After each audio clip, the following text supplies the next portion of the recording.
is writing for the global church, thinking like, what does the church need to be singing? But for me, I just keep it like, what is my church? What does Kingdom Culture Church need to be singing? What are the songs for our season? What are the songs? What are our preachers preaching on right now? What are the songs that actually are like a weapon in the hands of our people that they can then sing on their Monday, Tuesday, they can declare over their situations. I mean, I remember when we did the collab of How Good the Lord Is. Yeah, City Point.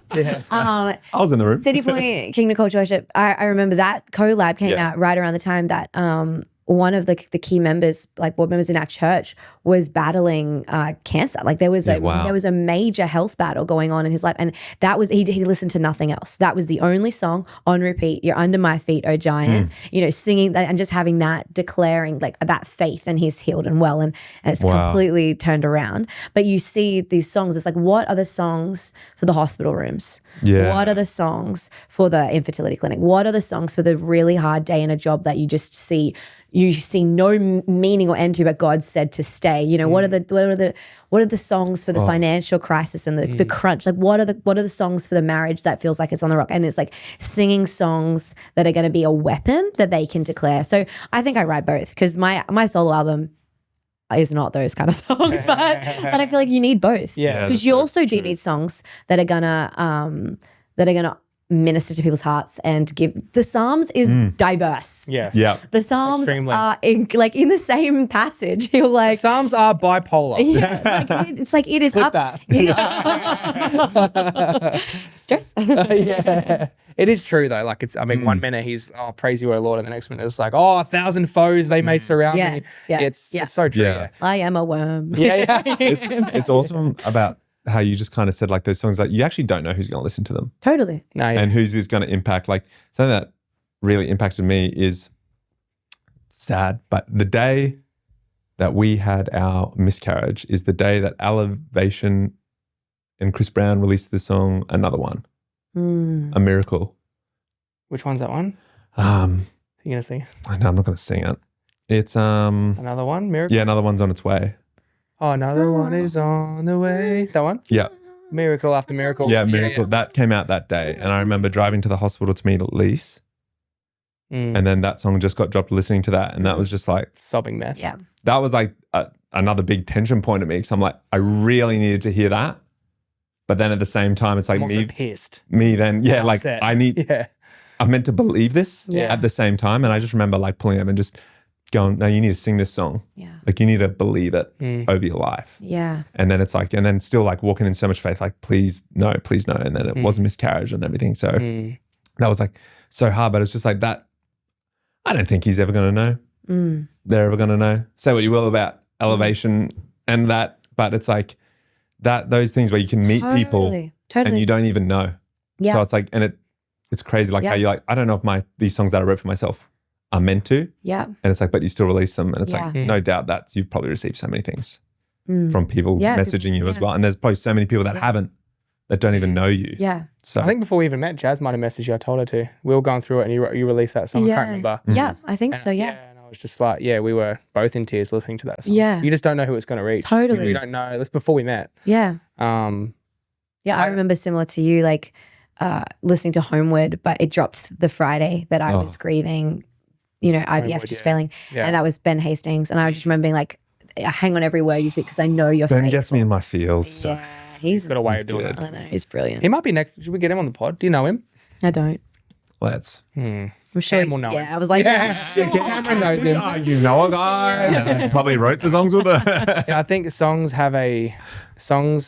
music, melody, songs, rhythm has a way of speaking without words. And a good hook helps. Oh man. Huh? A good hook helps. Yeah. Just like it's a spirit on a song. It's the anointing on the leader. You can tell when someone's actually really walked through it. Yeah. Because they do. You carry authority over things you've found victory over. Yeah. Victory doesn't always mean getting what you want. No. It's finding victory. Yeah, that's good. Do you know what I mean? Like victory isn't, I've got what I prayed for. Yeah. I get that straight. It's not, victory isn't always, look, sometimes it is. I'm a man of faith.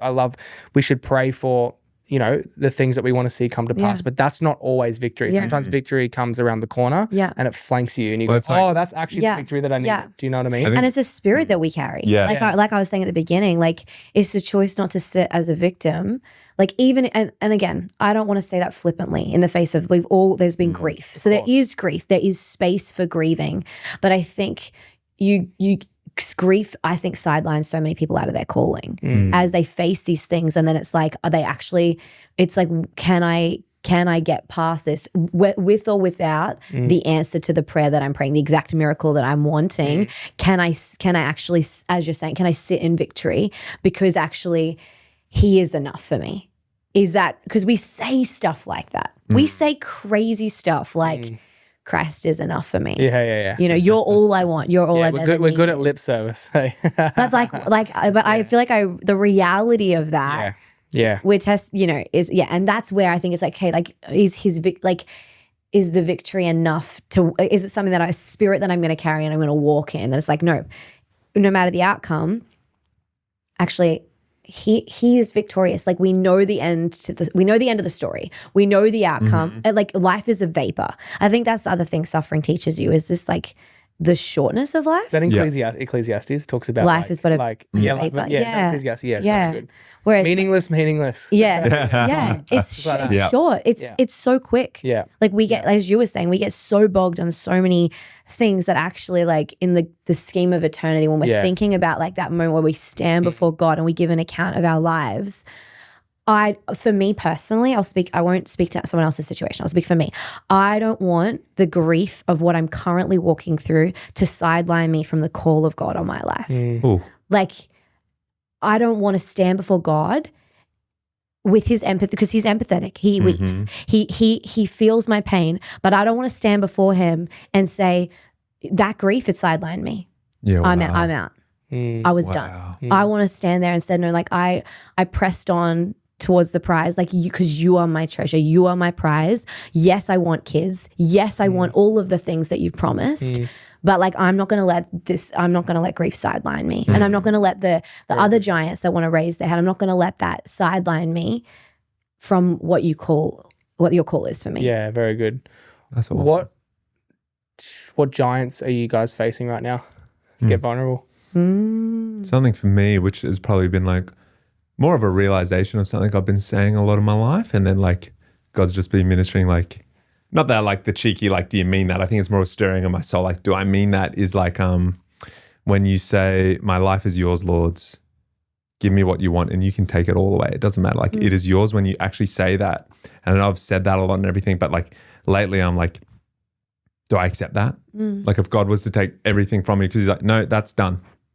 Whether it's like my work, whatever, like anything. If he's like, that's gone, that's done. And like, I need you to do something. Like, is everything literally an offering to God in my life? Yeah. Like to every degree, I'm like, do you actually mean that? And I'm like, that's why I was talking about the Amazing Grace the other day. Cause I'm like, that guy went blind when he gave his life to the Lord and then he could see. Yeah. Wow. Like give your life and like literally to the full extent, like limbs, health, everything. I'm like, wow. Is my life literally a vessel for him? Yeah. And is this, like you were saying, like, is it just lip service sometimes, or like, do I mean it in every single area of my life? And do I actually mean it, that I can trust him? Yeah. So and true. It costs something, man. Yeah. Like a sacrifice. You got to burn it. Yeah, literally. Like that's like what does Jesus say? He says, unless this is not going to go down well, but I don't care. Unless you hate your mother and father, you can't follow me. Like Jesus actually says you got to that. deny. And okay, yeah, we could play the hyperbole card, sure. But he actually says it. He says, unless you take up your cross, this is before you take the cross, of course.